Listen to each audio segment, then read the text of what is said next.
Oh, see that over there? There's probably some people watching this that don't even know what that is. That's a payphone.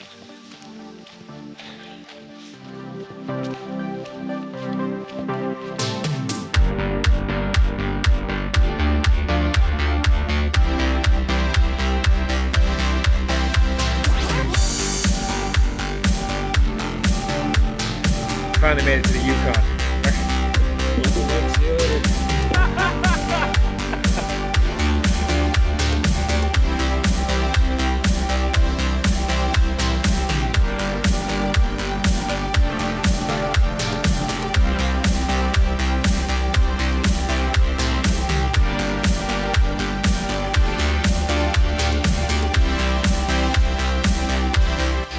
Okay, so today's day one of this remote job that I'm doing, and staying like a motel. Motel rooms are kind of good. We're up here in northern BC, pretty good for northern BC anyway. And I'm just on my way down from the motel to the dock where the airplane is. It's about 400 meters. It's the longest commute I've had all summer long to work. So we're not staying in those cabins, but these are just kind of abandoned cabins or old cabins down by the water here. But weather for today is not looking super great. There's a front coming in from the northwest, and we got to be able to have some somewhat decent weather to do the job that we need to do. So not really sure what's going to happen today. Maybe give it a try, but I think we're probably going to get shut down somewhere around noon. But anyway, down at the airplane, the lake here, you can have a little look. Bit of a shifty dock there for sure. Sinking at the end. At least it's got a few tires. Airplane managed to make it through the night too, which is good. So we've got some jerry cans. Just gonna fill up the airplane and get it all ready and see what we can do. What you're looking at right there on the left is something called a GFA. It stands for Graphical Area Forecast. This is a product produced by Nav Canada that gives pilots a good idea of low-level weather. They're issued every 6 hours to help pilots track weather. Very important in areas with no radar coverage.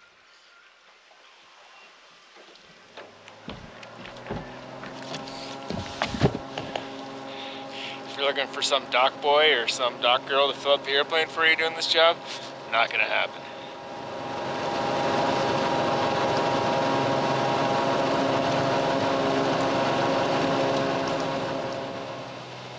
Even though the weather wasn't looking great, we had to give it a try. There's a few different applications for commercial bush flying, usually moving people and cargo to and from remote locations. But for this particular job, we needed to see the ground, and we also needed to fly high enough that we could get a macro view of it. Today wasn't the day, so back we went.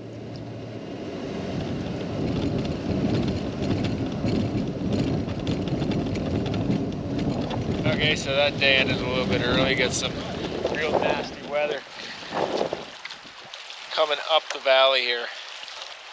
It was a little bit better to the north, but glad we got back just kind of in the nick of time here, because it's going to get real rainy and real windy.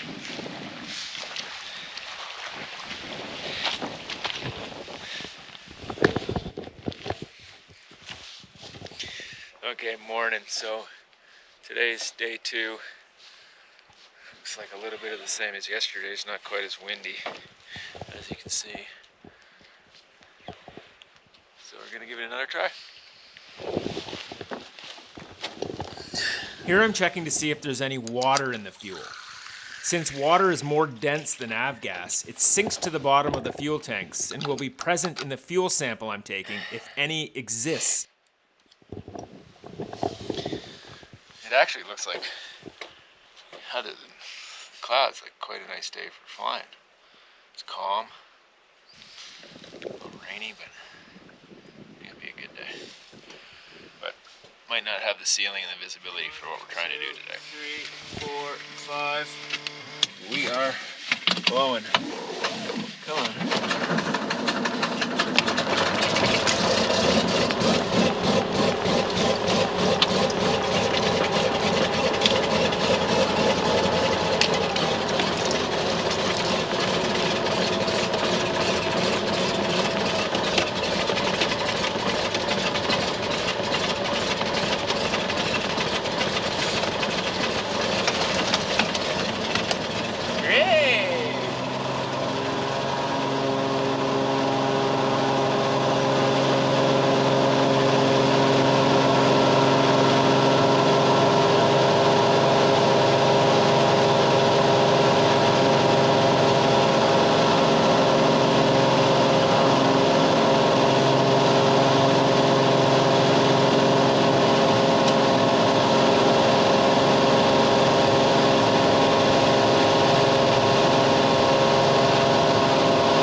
So, welcome back to the channel, and welcome to episode 2 of my Bush Pilot Life mini-series.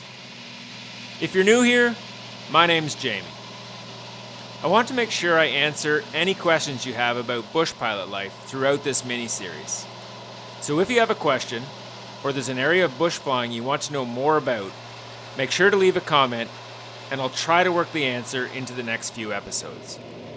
Today we'll be flying all day. I really have no idea where we'll be stopping at this point in the flight, but I've got about 5 hours of fuel in the wings and another 2 hours of fuel in jerry cans stored in the float compartments. So I'll need to find a good place to land the float plane before we run out of fuel.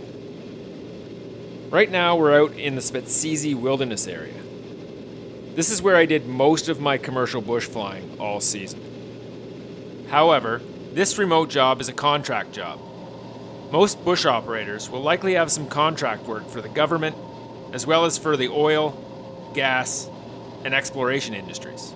Since part of the contract was to be completed near the northern border of BC, we needed to temporarily reposition further north to avoid a 2-hour commuting flight every day to the work area. Fires. There's lots of them. Big ones. However, we generally only hear about them on the news when they rip through civilization. Part of being a bush pilot may have you out flying looking for new fires. As you can see, we're flying north. I can land the float plane on the water anywhere, but it was mid-September and I didn't want to get my feet wet. Plus, I'd never been to the Yukon, so I decided we're going to Watson Lake. Okay, there's Highway 97 down there, and we're about to go into the Yukon. Woo! Yukon, here we come.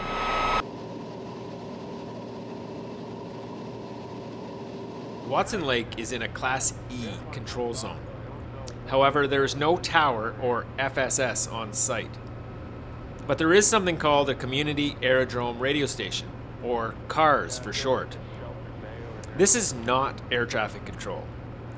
We can see this information on something called the VNC, the VFR navigation chart, right here. It can also be found in the Waterdrome supplement, which is the seaplane extension of the CFS, the Canada Flight Supplement. This is the equivalent of the AFD in the United States. In the supplement, Watson Lake has something called an airport radio.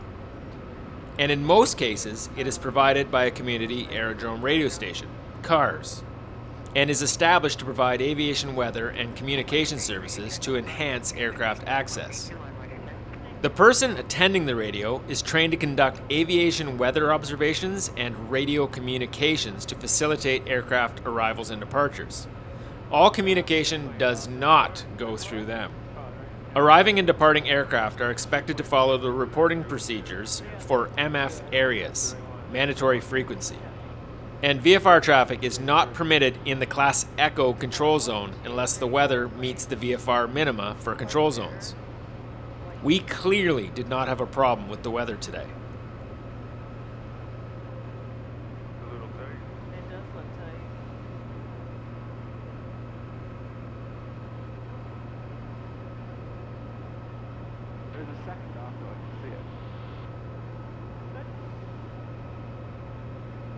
The dock is operated by Northern Rockies Air Charters.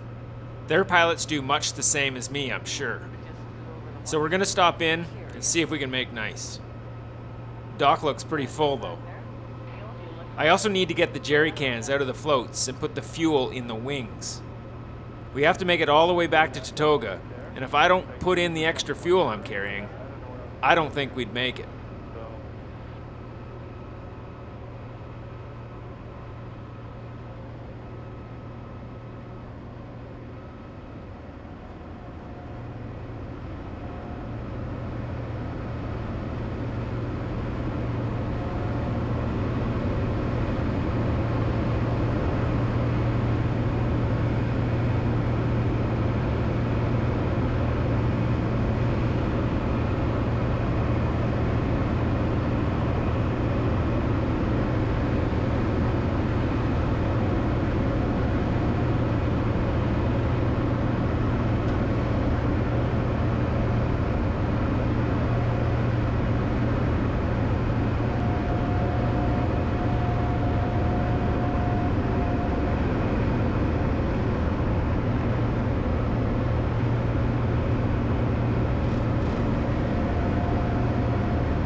If you're doing any bush pilot training, make sure you practice some passenger side docking, because it will happen.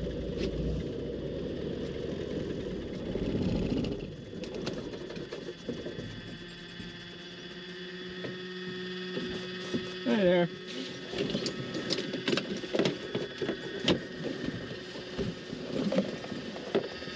Guess where I am right now. I finally made it to the Yukon. In Watson Lake, Yukon. Just landed here at the seaplane. Well, I'm on the dock right there, not the ones I'm flying. But there's the airplane I'm flying right now. It's a 185. Just thought I'd let you know that I made it to the Yukon. Talk to you later. Okay, all the way up in Watson Lake, and guess what? I found another skydiver. Woo! Hey, Laura. Okay, thanks for all your help. Yeah, have a We'll good see ya. time, guys. Okay. Watson Lake, see you later.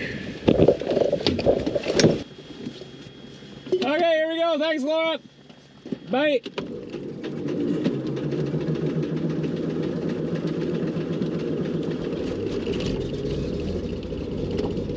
Airport wind 240 at 16, gusting 22, altimeter 2958. Traffic a Cessna 180 departing southeast. Everybody skydiving. And Watson Lake, 52199's rolling on the runway. Are you still in the water? Affirmative. Okay, I can get out of your way here. Yeah, we'll wait for you. Alright, I'm rolling.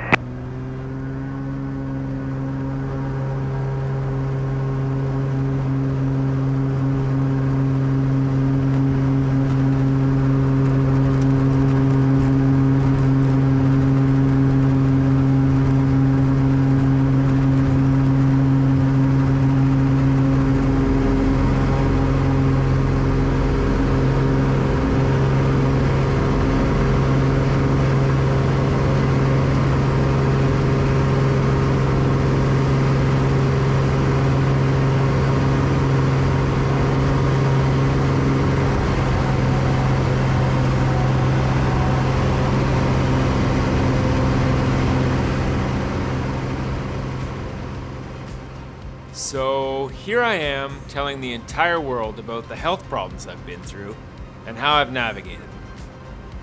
If this is your first time on the channel, I had an IBD diagnosis in 2004 and a stage 3 cancer diagnosis in 2022. There have definitely been some ups and downs. But it's taken me years, it's taken us years, to start to take a serious look at the connection between physical health and mental health. I think disease, particularly diseases related to the nervous system, are the body's response to stress. Likely all of us have suffered either the loss of a loved one, some sort of trauma as a child or an adult, or a breakdown in a relationship or our social lives. On top of this, we have the added day-to-day stress in a world that survives on selling us negative news and presenting us with material items we can't afford, fueling our anxiety levels, leaving us feeling left behind. Time leads us deeper and deeper into the crisis of mental health. What we are building here is not just an arena where we can meet to watch videos about flying. We are building a community where pilots and flying enthusiasts can meet to learn, discuss, and find support for mental health. There's so much power in community. If you're going through something, or you've been through something, and you just don't feel quite right, maybe it's time to start talking about it. Like, really start talking about it. It'll definitely take some work. Problems don't fix themselves overnight. Even if you feel great, consider a discussion about your mental health for maintenance, similar to a 50-hour inspection on your airplane. But the mission here is to connect the dots between mental and physical health with the ultimate goal of keeping us healthier and flying the skies longer. Thanks for tuning in. See you in the next episode of this Bush Pilot Life mini-series. Okay, morning everybody. Today's day 3 of this remote job.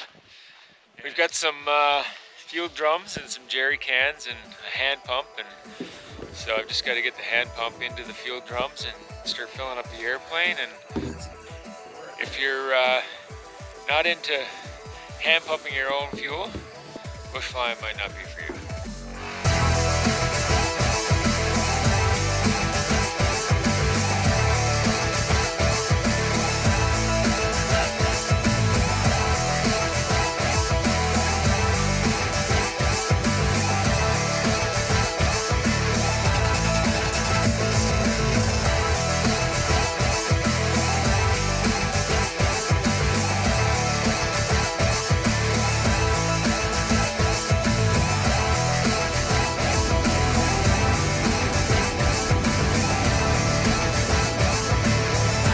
You're in bear country now.